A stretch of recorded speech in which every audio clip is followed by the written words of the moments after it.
असलामुअलैकुम दोस्तों, तुसीं वेख रहे हो पाक पंजाब टीवी ते मैं हाँ तुहाडा दोस्त अब्दुल वाहिद। दोस्तों माशाल्लाह तुहाडे वास्ते बहुत ही बेहतरीन बीमा डेरा डेयरी फार्म खूबसूरत घर बीमा 9.5 एकड़ ज़रूरी ज़मीन की वीडियो लेकर हाजिर होया। इंशाल्लाह उम्मीद है कि तुहानू बड़ी पसंद आएगी। दोस्तों वीडियो जी कि भरावां टाइम ज़ाया ना आवे इस वास्ते छोटी की इस हिसाब नाल कि एक साइड तो भरावां में दिखा रहा रस्ता जोड़ा कि अपनी ज़मीन में जा रहा है, तो एक साइड तो भरावां में अपनी ज़मीन दिखा रहे हैं, तो एक साइड तो भरावां में दिखा रहे हैं डेरा। इन माशाल्लाह बहुत बड़ा डेरा बनया हुआ है, नाल डेयरी फार्म बनया हुआ है।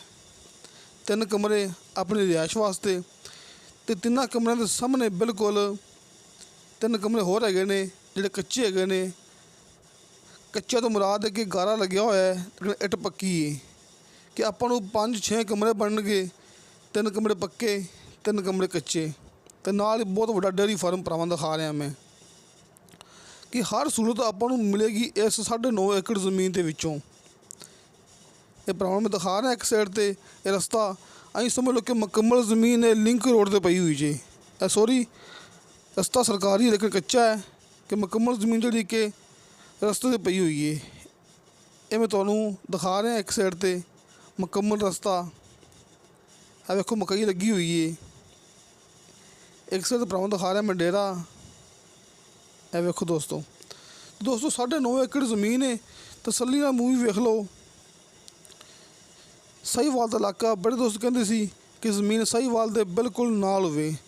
दोस्तों साहीवाल शहर तो सिर्फ 12 या 13 किलोमीटर मेन रोड तो साहीवाल आरफ वाला मेन रोड तो सिर्फ 2 किलोमीटर अंदर आके ये रस्ते दिखा रहे हैं भरावां नूं, ये डेरे दिखा रहे हैं, ये ज़रूरी ज़मीन दिखा रहे हैं जिन्हें विच चावल लगे हुए ने, कमान लग्या होया है ते बाजरा लग्या होया है।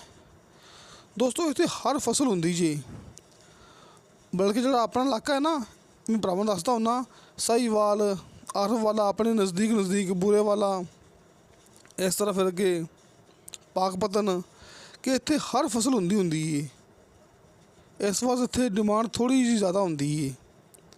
दोस्तों ये जी ज़मीन है बड़ी बेहतरीन है। साहीवाल शहर तो सिर्फ 12-13 किलोमीटर ठेका इत्थे चलदा पिया फी एकड़ का 70,000 रुपया, तो डिमांड की है मालक ने फी एकड़ के हिसाब नाल 28 लाख रुपया।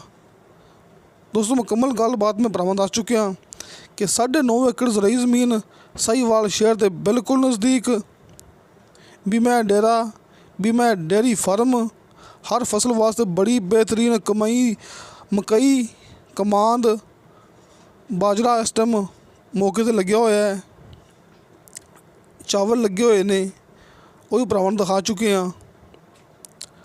बहुत बड़ा डेरा मौजूद है, डेयरी फार्म मौजूद है, रास्ता बड़ा बेहतरीन है। अं समझ लो कि मुकम्मल ज़मीन सरकारी रस्ते पर पई हुई है। साहीवाल आरफ वाले मेन रोड तो सिर्फ 2 किलोमीटर अंदर आके साहीवाल शहर तो सिर्फ 12-13 किलोमीटर फासला। दोस्तों 28 लाख रुपया फी एकड़ डिमांड की है।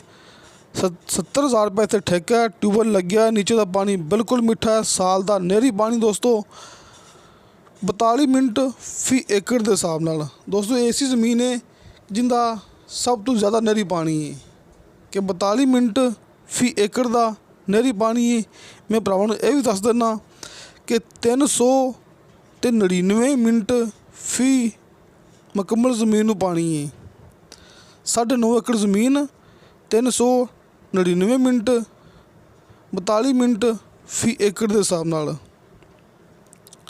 मगर थोड़ा बहुता वाधा घाटा हो जाता होंदा है कि शायद पानी 42 की बजाय 43 मिनट होवे 44 मिनट होवे। दोस्तों ये एड्डी वड्डी कोई टेंशन वाली गल नहीं हुंदी, बाकी वाधे घाटे मौके पर आके दूर हो जाते होंदे ने कि 42 मिनट फी एकड़ के हिसाब नाल पानी है। 70,000 रुपया ठेका है, हर चीज़ इस दे अंदर मौजूद हैगी। हर फसल वास्ते बेहतरीन है डेरा डेयरी फार्म रिहायश वास्ते बड़ी बेहतरीन जगह है। मेन रोड तो सिर्फ 2 किलोमीटर अंदर आके ट्यूबवैल लगे है, भरावां दिखा रहे हैं जूम करके बिल्कुल शर्तिया इत्थे मिठा पानी है। ए वेखो दोस्तों 9.5 एकड़ ज़रूरी ज़मीन है। बड़े दोस्त कहते सी कि थोड़ी ज़मीन होवे ਕਿ 9-10 ਏਕੜ ਜ਼ਮੀਨ ਹੋਵੇ, ਵੀ ਮੈਂ ਡੇਅਰੀ ਫਾਰਮ, ਸਾਲ ਦਾ ਨਹਿਰੀ ਪਾਣੀ, ਟਿਊਬਵੈੱਲ ਦਾ ਪਾਣੀ ਬਿਲਕੁਲ ਮਿੱਠਾ, ਸਾਹੀਵਾਲ ਦੇ ਨਜ਼ਦੀਕ, ਸਾਹੀਵਾਲ ਸ਼ਹਿਰ ਦੇ ਇੰਤਹਾਈ ਨਜ਼ਦੀਕ, ਮਿੱਠਾ ਪਾਣੀ, ਸਾਲ ਦਾ ਨਹਿਰੀ ਪਾਣੀ, ਉਹ ਵੀ 42 ਮਿੰਟ ਫੀ ਏਕੜ ਦੇ ਹਿਸਾਬ ਨਾਲ, ਅਤੇ ਹਰ ਫਸਲ ਵਾਸਤੇ ਬਿਹਤਰੀਨ, ਬਹੁਤ ਵੱਡਾ ਇਹਦੇ ਵਿੱਚ ਮਾਸ਼ਾਅੱਲਾ ਡੇਅਰੀ ਫਾਰਮ ਬਣਿਆ ਹੋਇਆ ਹੈ। ਰਿਹਾਇਸ਼ ਵਾਸਤੇ ਬਹੁਤ ਵੱਡੀ ਜਗ੍ਹਾ ਬਣੀ ਹੋਈ ਹੈ ਕਿ 6 ਕਮਰੇ ਆਪਣੇ ਬਣੇ ਹੋਏ ਸਿਰਫ ਰਿਹਾਇਸ਼ ਵਾਸਤੇ, ਅਤੇ ਹਰ ਚੀਜ਼ ਆਪਾਂ ਨੂੰ ਮੌਕੇ 'ਤੇ ਮਿਲੇਗੀ। ਬਿਜਲੀ, ਪਾਣੀ, ਹਰ ਚੀਜ਼ ਮੌਕੇ 'ਤੇ ਮੌਜੂਦ ਹੈ।